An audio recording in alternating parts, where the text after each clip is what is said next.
Welcome to Pennsylvania Newsmakers, and as always, thanks for watching. Well, as December is the month of some very, very important holidays, and we have a very important show for you. How about this? Keeping your power on during the pandemic, but first, the big stories of the year. As they say, let's get to it. Welcome to the fast-paced and unrehearsed weekly discussion featuring the leaders who help shape your world. Join us as we address the issues that impact you each and every day.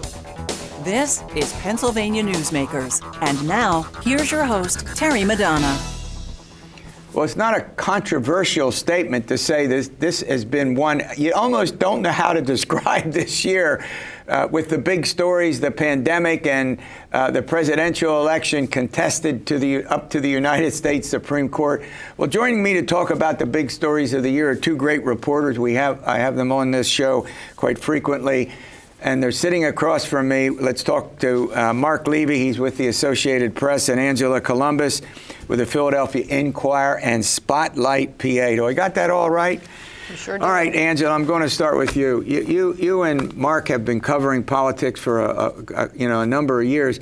Have you ever seen anything like this year? No, absolutely not. And you nailed it on the head. You mentioned the two biggest stories. One, the pandemic. Second, the election.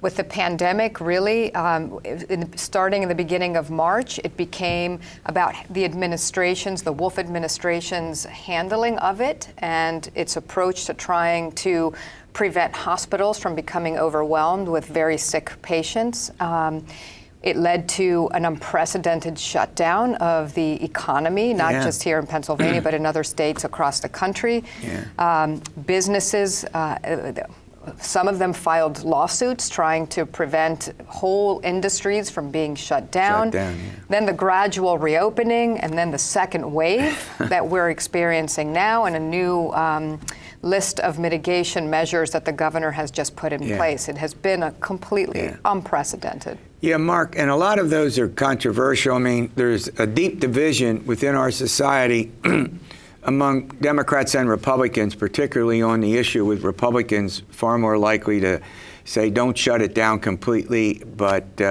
or just don't shut it down. Or just, that's a great point. Yeah, I mean, the mantra we've heard from them is that, people can decide for themselves and be responsible for themselves on how to handle this. I think all levels of government were under extreme pressure, from business owners struggling to stay in business or losing their businesses, millions of people in Pennsylvania alone filing for unemployment and losing their jobs. And you saw that pressure to the top levels of government and the divisions over, how do you handle this, and the trickle-down effects down to people losing their jobs and lining up at food pantries. So it was, and it's just an incredible year. Yeah, well, for the record, Angela, the governor has done this, is partial shutdown the way to look at it, with, no indoor bars, restaurants, and boy, restaurants in particular are feeling the blunt of it, and you hear it all the time. I mean, interviews all over the place with restaurateurs are really suffering, going out of business. But the other point is, it's over, the first week in January. The current restrictions that Governor Wolf has put in place are supposed to cease, correct? They are, but let's remember that it didn't start that way back in March. And back in March, you did have, I guess you could call it a partial shutdown, but there were large swaths of the economy that just were not operating at all and were not permitted to operate. In theory, there wasn't much enforcement of it, but in theory, these swaths of the economy had to be shut down. And that is why you saw the unprecedented crush of unemployment requests for unemployment compensation, and people losing their jobs all across the not just Pennsylvania, but the country. Now, yes, the mitigation measures are a little less severe, and I definitely would call it a partial shutdown, but we don't know what's going to happen on January 4th. Our case is going to be better. Yeah, that's true. Fewer. Well, hopefully, when we come back, we're going to run to a break. When we come back, I want to talk a little bit about the vaccine and what that might do. But I'll tell you something, folks. the budget was almost, you want to talk about no controversies.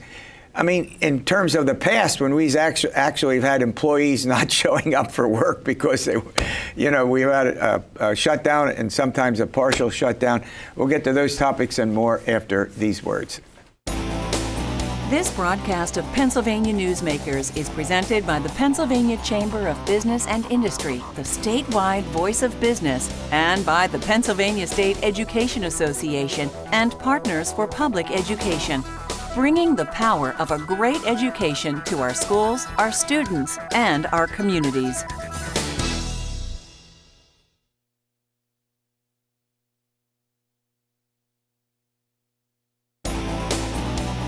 This broadcast of Pennsylvania Newsmakers is brought to you by the Pennsylvania Highway Information Association, the go-to source to learn about transportation projects and issues. Please visit pahighwayinfo.org. And by the Pennsylvania Manufacturers Association. Business in Pennsylvania is our business.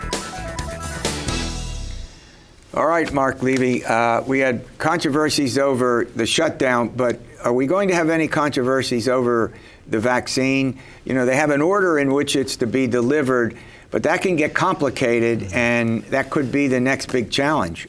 Yeah, look, we're going to have a lot of industries that want to see their workers vaccinated first. We'll have people who are going to want to be vaccinated first, and inevitably there's not going to be enough vaccine right away to serve every category of people. So there may be enough for some healthcare workers, but not all right away, and Sure. who will be prioritized within that. But we are seeing it roll out now, Right. And seeing Dr. Anthony Fauci speak.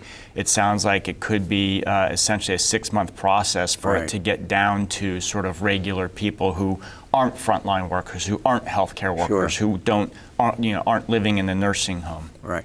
I'll tell you, we also had, I'll say controversial, but perhaps the better way to put it is one of the most important elections in modern history. I suggested before the candidates, we were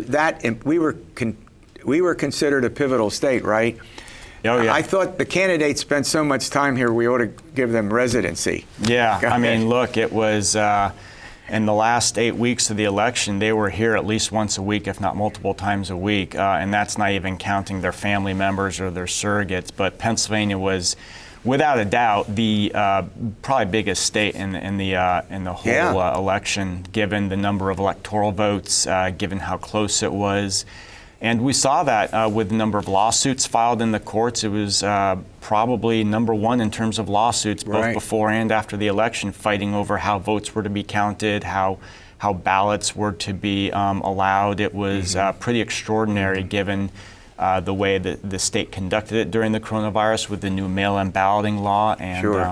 and just having a close, contested presidential election. And then after the election, the president's unprecedented attempts to overturn the results in the courts. It was something that no one has seen. Right. Right. And it really, in some respects, all of these lawsuits turned it into a referendum on the state's relatively new mail-in Great voting point. law, how it was administered, how the courts interpreted it before even the election took Yeah. place. There were some lawsuits ahead of time before the election that allowed things like drop boxes and satellite election offices, all of these things that were not necessarily in the law itself, but became part of the process and became part of the legal fight post-election. Well, that's going to filter off into the new year, it seems to me, because the legislature and the governor, there are certainly problems with it, but I think we would all admit that. A lot of them technical and procedural.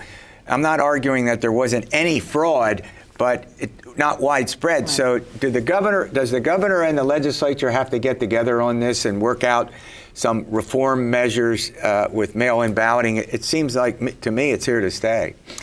Oh, absolutely. There are things that can be looked at and probably should be looked at. There should be more, there were counties, for instance, that were allowing a curing of mail-in ballots. For instance, if you made a mistake in your mail-in ballot and a county official caught it ahead of time, you would get a phone call and the ability to. Right. But not all counties did that. It Sure. would be, much more ideal if it were uniform throughout the state. So those are the types of things I think you're going to hear in the legislature. Yeah. All right, looking ahead, the budget. I mean, the state legislature and the governor took over $1 billion of money that was supposed to go into dealing with the pandemic and put it in to balance the budget. Mm-hmm. So go take it next year. Yeah, look, depending on how revenues go, there could be a gigantic cliff facing the state of billions of dollars when June 30th comes around and the new fiscal year starts. So there have been some encouraging signs with revenue, but now we're heading into another shutdown period where the virus is raging and economic activity is slowing down, and we could see those effects. And the state is using more than $1 billion of federal coronavirus aid to essentially pay the salaries of Department of Health personnel, Pennsylvania State Police personnel, and other agencies that were sort of on the front lines of handling the pandemic.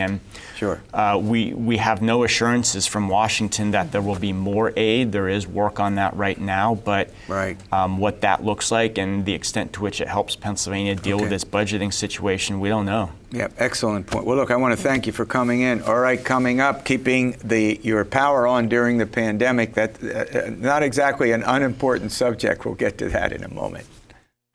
This broadcast of Pennsylvania Newsmakers is brought to you by Cross-State Credit Union Association. Credit unions, where people are worth more than money. To find a credit union that is right for you, go to ibelong.org. And by the Energy Association of Pennsylvania, Pennsylvania's energy information source.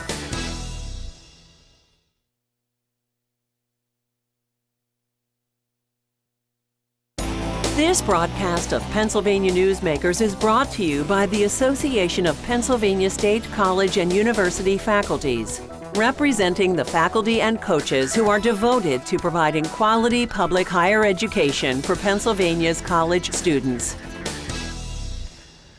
Well, we have a couple of important topics to talk about. How about President-elect Joe Biden's energy policy? But first, imagine this, keeping your power on during the pandemic. We couldn't have a better guy to talk about it. He's Terry Fitzpatrick. He's the president and CEO of the Energy Association of Pennsylvania. He deals with all things energy. Does that make any sense to you? I'm the energy guy. Yeah, you're the energy guy. I like that. All right, well, let's get into this whole business of struggling to pay bills. This has to be a very serious problem for people. It's a hard time. It's a hard time, and utilities recognize it. Both residential customers and business customers. A lot of small businesses now with the pandemic, some of the restrictions, restaurants, probably hit the worst, having a hard time paying their bills, and we realize that. And the big message I have there, Terry, is, and I've said this before, but we have to keep repeating it. If you're having trouble paying your bill, whether you're a residential customer or a small business customer, please contact your utility, because there is some help available. Mm-hmm. Yeah, that's really important. Now, we've all been sort of following the debate in Congress over another stimulus packages, and is there anything in there likely to help? As far as you know? Well, yes, there could be. There could be some money in there to help with people pay their bills, to help with that. But even apart, and we think that ought to get done. We've supported that as an industry. But even apart from that, there are special programs for assistance for residential customers, and even for the business customers.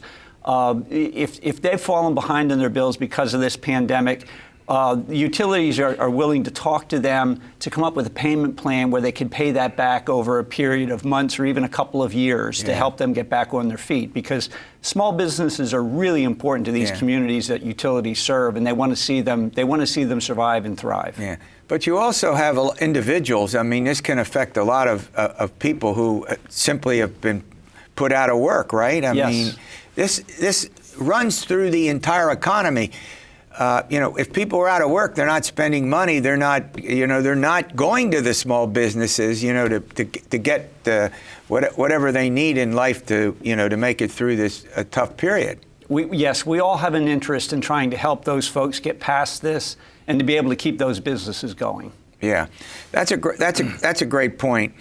Well, look, let's turn our subject to President-elect Biden's energy plan.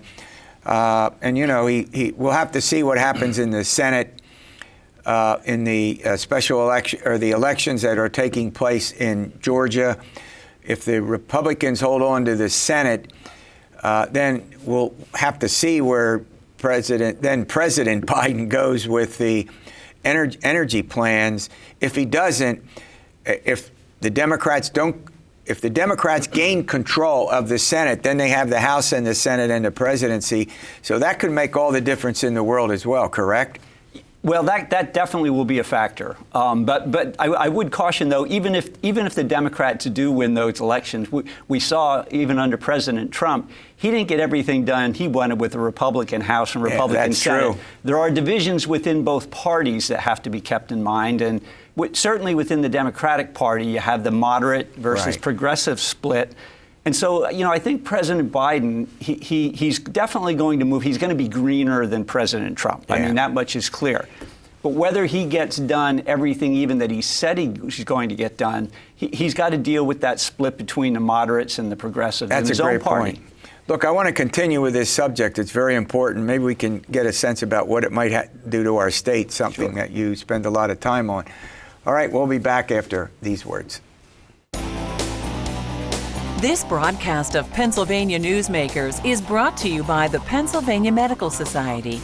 Inspired physicians committed to the good health of Pennsylvanians and the advancement of the practice of medicine.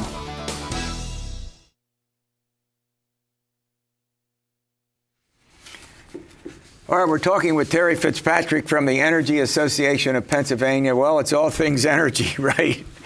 All right, Terry. Well, let's talk a little bit about Joe Biden and going, will be going greener, certainly, with whatever he can do by executive action if he doesn't need Congress, and there are things that he could do.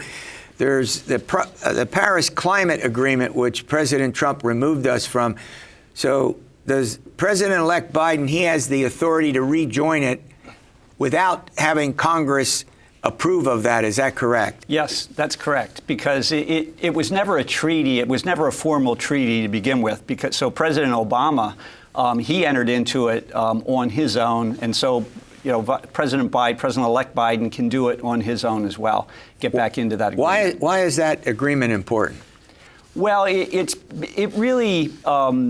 not legally binding. However, it is a commitment on the part of all the countries that are signatories to reduce their emissions over time, to limit global warming to no more than an increase of no more than 2 degrees Celsius, and to try to even get to emission reductions that would keep the temperature increase to 1.5 degrees Celsius. Yeah. That's part of it. He can do that on his own since it's not a treaty.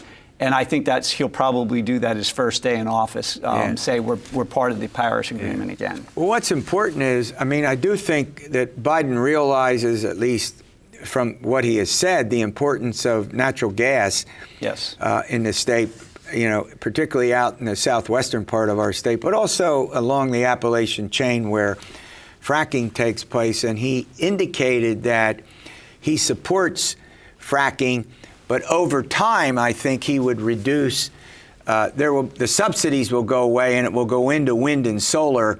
But it looks like that fracking, Governor Wolf is a big supporter of it, even though he has concerns about the environment, which he's expressed. Yeah, I think there's a lot of the progressives in the Democratic Party would like to end fracking now. They would like to go away from fossil fuels altogether. But again, we talked, Terry, about the moderates versus the progressives in the Democratic Party. A lot of those Western Pennsylvania Democrats, or somebody like, say, for example, Senator Manchin from West Virginia, a Democrat, they're not going to go along with that. So I wonder why, because they're a big energy state, right? Exactly. There's a lot of jobs connected to that, and those folks don't want to see them go away. No, you're exactly right about that. Well, look, when January comes around and the Pennsylvania legislature returns and does its business, is there anything on the table that the legislature and the governor could work out dealing with energy? It's very tough. Frankly, it's very tough. I think, Governor Wolf, probably the biggest energy issue right now in Harrisburg is Governor Wolf's plan to join the Regional Greenhouse Gas Initiative, right. which would require some a limit in emissions from power plants in the state. Only power plants, so it doesn't affect other segments of the economy. The Republicans in the legislature are clearly against that, but the governor's moving ahead to do it. Probably end up in a court battle at some time over whether he has the authority to do that or not. Right. Well, look, here's another subject that's come up. It's called 3 Mile Island. We all remember back in the day when, we had I think the best way to refer to it is nuclear energy plant. We had a situation in Pennsylvania where we had, and you'll correct me if I'm wrong, a partial meltdown. Correct. And remember the question during Dick Thornburg's year, do we move everybody out of the area? By the way, I got packed. I was ready to leave to go down to the shore and when it was called off. So, but there's still concern about, the radiation effects of it because it's still going to be, it's still there and it still has the energy source, correct? Yeah, and it has to be decommissioned, and the nuclear waste is there on site. And how do you deal with all that? Nuclear power, that's a big issue. We're not talking about it quite so much since TMI closed down. Yeah. But keeping those plants going I think it's very important both for the energy sector, the energy we get, and for the environment because there's no carbon emissions from those plants. You made a great point, and I'll reiterate it. There's still a debate over it because a lot of supporters of the climate, doing something about the climate and the environment want them shut down. But there's no carbon, so it's not like making coal, steel, coal, and the other aspects of the industrial part of our country, which does produce carbon emissions. Correct, and things like the Regional Greenhouse Gas Initiative would probably help nuclear because they wouldn't have to pay for those credits, whereas power plants that do emit carbon would have to. But it's a very controversial subject whether or not that should be required or not. But I don't see a big debate in our state legislature or in our state right now, correct, over it? Not over nuclear subsidies, no. Yeah, we did have that argument about a year ago, but the bill wasn't passed, and as a result, TMI closed down. Yeah, that's right. Well, look, I want to thank you for coming in as usual. All right, we'll see you next week for another edition of Pennsylvania Newsmakers, and as always, stay well.